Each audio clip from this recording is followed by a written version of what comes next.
try to cover both of those right now because we read from the Bible and we also read from the Red Headed Hostess, and she has some quotes in there from general authorities and prophets and apostles, so it's pretty cool. Okay, David counsels worship the Lord in the beauty of holiness. David sets forth the wonder and power of the voice of the Lord, a psalm of David.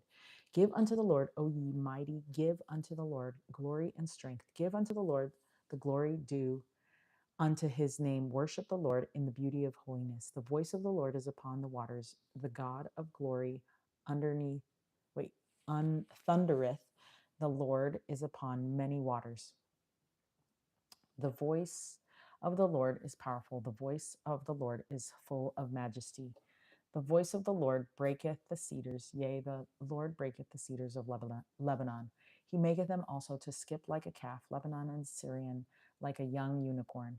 The voice of the Lord divideth the flames of fire. The voice of the Lord shaketh the wilderness. The Lord shaketh the wilderness of Kadesh. The voice of the Lord maketh the hinds of Cav, and discovereth the forest, and in his temple doth every one speak of his glory. The Lord sitteth upon the flood, yea, the Lord sitteth king forever. The Lord will give strength unto his people. The Lord will bless his people with peace. Ooh, I love all these because he's just testifying of the strength of the Lord and what the Lord can do for him.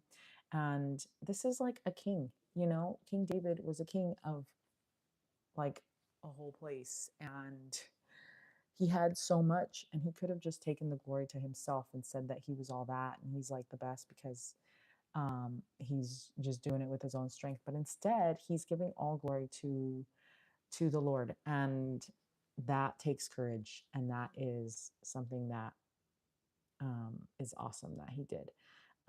So 7 times David uses the phrase "the voice of the Lord," and the phrases are intertwined with poetic ways to express the Lord's greatness. His voice thundereth, it is full of majesty, it breaketh cedars, and makes those cedar trees skip like a calf. In essence, what around David can teach the power of the Lord's word. These great storms will teach them. David uses this imagery to teach that the Lord's voice is not small or of little consequence. It is that powerful voice that will give strength unto his people and bless his people with peace. Um, so love that. Okay, now Psalm 30.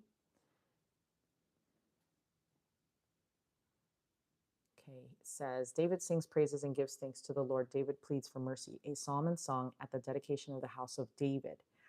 So David was able to build his house, right? So a psalm but he was not given permission by the Lord to build a temple, build the Lord's house. So a little bit sad for David, but at least he knows that his son will be able to build one. A psalm and song at the dedication of the house of David. I will extol thee, O Lord, for thou hast lifted me up, and hast not made my foes to rejoice over me. O Lord my God, I cried unto thee, and thou hast healed me. O Lord, thou hast brought up my soul from the grave. Thou hast kept me alive, that I should not go down to the pit. Sing unto the Lord, O ye saints of his, and give thanks and remembrance of his holiness. For his anger endureth but a moment. In his favor is life. Weeping may endure for a night, but joy cometh in the morning. And in my prosperity I said, I shall never be moved. Lord, by thy favor thou hast made my mountain to stand strong. Thou didst hide thy face, and I was troubled. I cried to thee, O Lord, and unto the Lord I made supplication. What profit is there in my blood when I go down to the pit? Shall the dust praise thee? Shall it declare thy truth?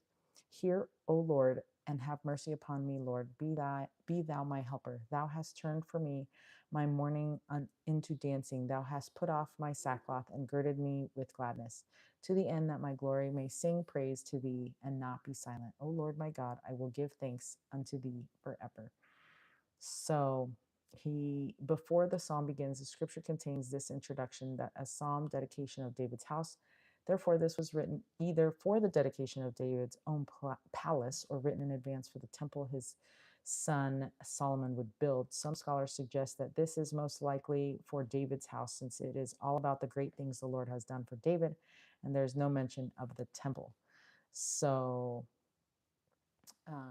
I love that. David then will go through a series of lows to highs. He cried unto the Lord and was healed. His soul was in the grave, but then he was brought up. He wept for a night, and then joy cometh in the morning. He can turn mourning into dancing. So David is declaring how the Lord has power to lift, comfort, and strengthen and make all things right in the end. He is our great helper. Um, okay, that is it for Psalm 29 and 30. So until Psalm 31, stay strong, warrior.